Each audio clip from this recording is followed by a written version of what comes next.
I can honestly say that up until 5 years ago, I spent my entire adult life from adolescence chasing men. The act of chasing is the act of overriding the self, right? It's the act of denying who we are in order to validate and connect externally and in relationship with that one person. It gives that person sovereignty over us, over our experience. And it is so detrimental to our being, to who we are. Now, this is an attachment wound, right? We're familiar with this concept of insecure attachment, anxious attachment, avoidant attachment, whatever it is. I just prefer to call it insecure attachment because labels confuse me. And honestly, it's a spectrum, right? We all flicker between avoidant and anxious and all the little nuances depending on who we're with or depending on our internal resources at the time. It's not, it's not like put yourself in a label in a box and deal with it for the rest of your life. And honestly, I've shifted my attachment. I'm really proud of that. So let's not put labels here. But for those of us that are aware of insecure attachment, the way we pursue and chase is a part of insecure attachment. And we simply learnt it as a child, as a highly intelligent, evolved mechanism for us to feel safe in our lives so that our brains could develop, so that we could actually get on with the business of becoming a human being without having to be in fight flight all the time, right? So a very intelligent thing that we did subconsciously out of our awareness as children, and it kept us safe. But if we don't heal those wounds, if we don't learn the skills to feel secure in who we are, we carry that into our adult life. And, that's really where I've come from personally.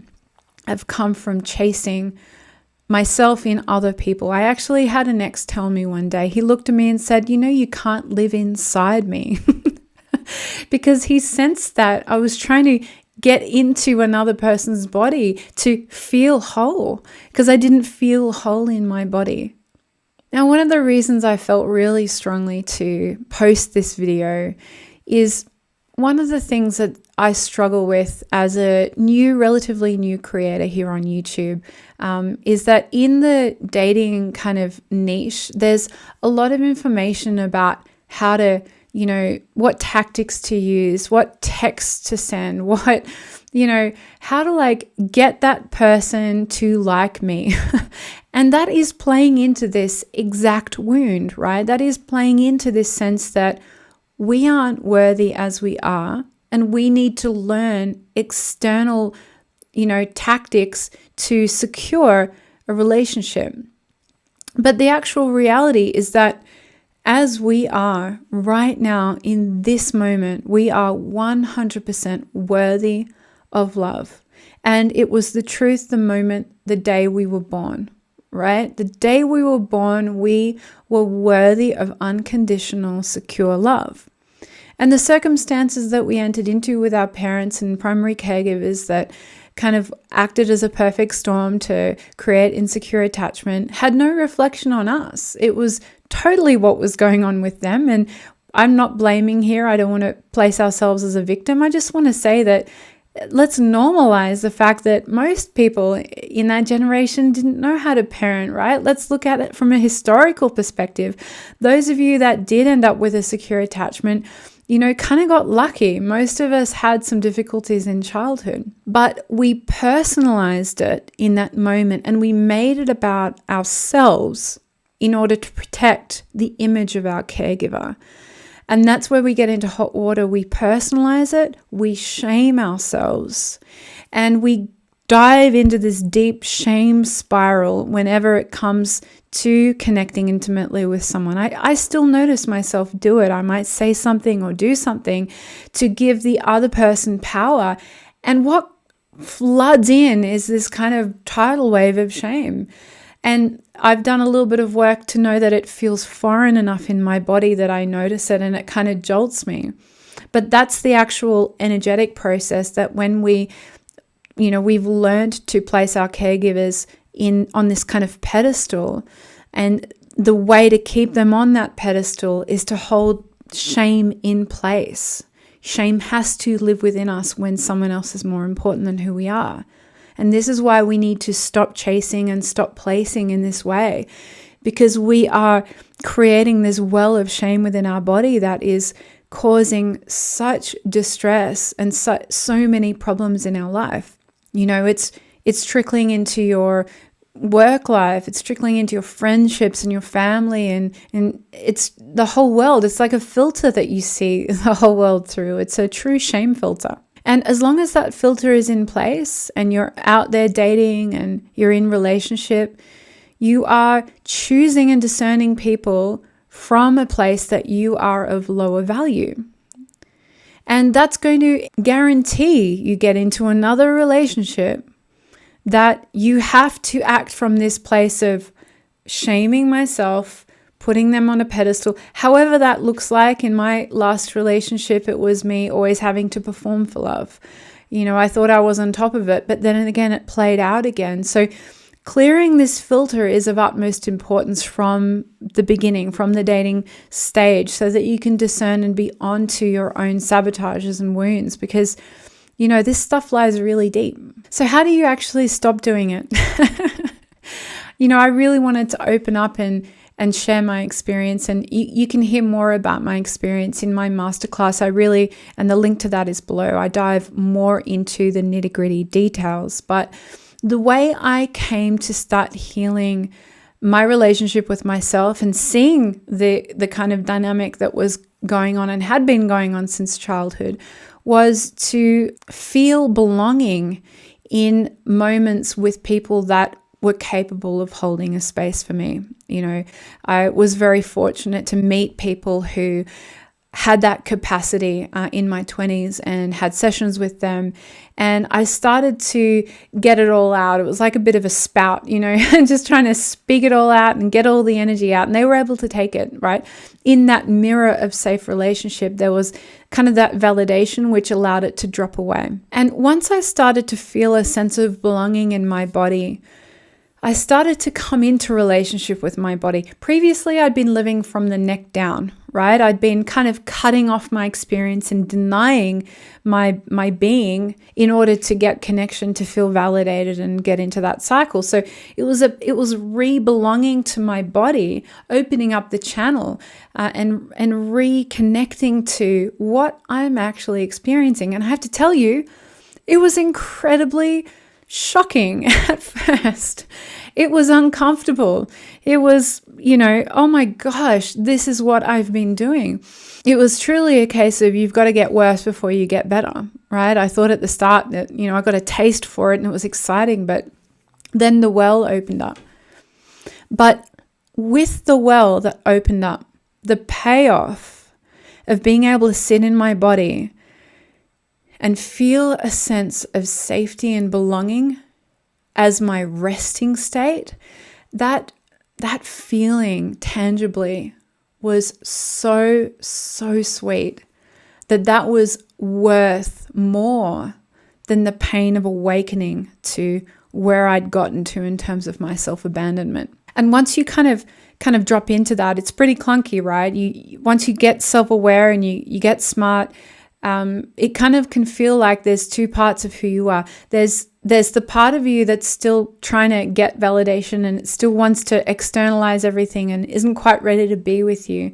And then there's this kind of like new seed of growth within you that's like, is this possible? Is it possible that I'm worthy? Is it possible that someone else could see this and love me?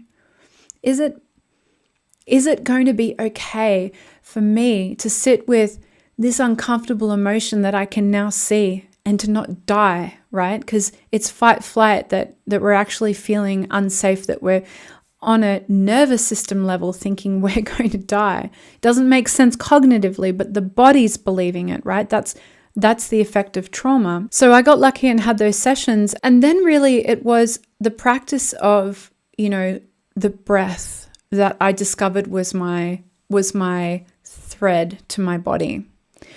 Learning how to pay attention to the breath and how to sit with the breath and what the breath does, because the breath is it's like the canary in the mine, right? When there's gas, when you're in fight, flight, the breath is going fast. And when you are in the body, when you're integrated, when you're whole and the parasympathetic nervous system takes over, there's that deep breath and sigh. You notice I'm not in it right now because I'm like recording and there's a camera on me, but there's this big deep breath and sigh, and you'll see dogs do it. I love watching Lily do it.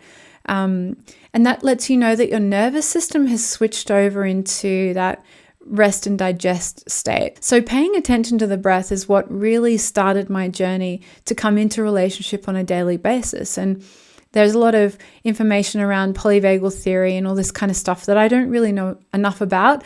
But I do know that when I practice yoga and when I meditate, I know that those states bring me back into me, into my true, authentic experience so that I can be with whatever arises. Now, once I got cracked open, nothing, really fell into place quickly. What I discovered is that healing isn't linear. Healing doesn't follow the time thing. Healing doesn't have a watch on their wrist telling you it's time to be done now. It's cyclical and circular, and I liken it to layers of an onion. Because, with layers of an onion, like if you imagine you take, let's say you've got a wooden skewer and you pierce a hole through all the layers right to the middle. And right in the middle is that kind of core wound that you learnt when you were 1 or 2 years of age, that you're not worthy of love, whatever it is that happened. And so you take the wooden skewer out, and now you've got a hole on the outside that's related to that most inner core belief. But the way that it's happening in your life on the most outer layer is, something that you can work on. You see how, you keep, dating people that aren't right for you, whatever it looks like. And you're like, okay, I need to stop doing that. Let's change that pattern. Let's get a coach. Let's shift through that. And you peel those layers off and you come down a few more layers, and that hole is still there. And you're like, oh my gosh, I thought I healed this wound already. What is going on? But it's coming out in a different way. It's appearing in other areas of your life. It has this beautiful way of changing and manipulating. But it has less charge over you because you have worked on the wound already, right? So there's less charge, and because you've already done the work, you're also smarter about that wound too. So you might be like, that freaking wound is still there. Damn. But then you're like, okay, this is what I know about myself to be true. This is what I know about how I adapted and evolved to deal with that wound, what some people call the adaptive child. I get into black and white thinking, I get perfectionist, whatever it might be. And you have more ability to work with it. You have more internal resources to get onto yourself and start working and shifting and changing those patterns. And what's interesting about these wounds, and I'm speaking now just from someone who's worked with hundreds and hundreds of women in this particular area of, healing your dating and relationship insecurity, is that we actually only have a couple of wounds. As a human race, we're pretty simple when it comes down to the core. And they're variations on a theme of I'm unworthy of love, I'm wrong or broken, and I'm going to be left, I will be abandoned. They're variations on those kinds of three. And if I've missed any, if you know of any, please post below. I'd love to hear from you. But the way that they manifest in our lives is different. We deal with it in a different way, right? So there's the core part of the onion, and then the layers that we put on top of that. What is the adaptive child, the mechanisms that we use to deal with it. So we become defensive in certain ways, and we develop strategies to kind of hide ourselves, and we always chase men and cling to people so that they won't leave us. Now, this is what's beautiful about this analogy, and also heartbreaking at the same time, that as you keep peeling away and you keep getting closer to that core wound, you really never get right in there. The layers keep on coming. There are so many layers. And it's just bittersweet and beautiful to acknowledge that as human beings, we will always be flawed. We'll never be perfect. And recognizing that and honoring that is such an important part of holding compassion and space for your experience. As long as you are striving for the end, trying to get all the layers off, be naked and vulnerable and perfect, you'll be chasing your tail because it never ends. But you do come into being more authentic and more yourself and shining more brightly and feeling more peace and more happiness as you travel through the process of healing. So I hope you've enjoyed this little video. I've really tried to crack my heart open a little bit and be more vulnerable for you on this channel. And if you'd like me to post more content like this, I would obviously love to do that and hang out with you. Let me know in the comments below. And I hope this has been helpful. One of the things that really drives me in my daily practice, in my business, and as a woman, acting from integrity, is to model that so that others can pop out and gain as well. To pass that on energetically. I know I do a lot of teaching here on this channel and a lot of telling, but I really want to be more of a model for you guys, and that's the purpose for this video. So please let me know if you liked it. Give a thumbs up, subscribe to this channel, check out my other videos that are more teaching focused, and check out my masterclass if you kind of want the full blow-by-blow story of the relationships and the heartbreaks. It's all in my masterclass. And for now, I will see you in the next video.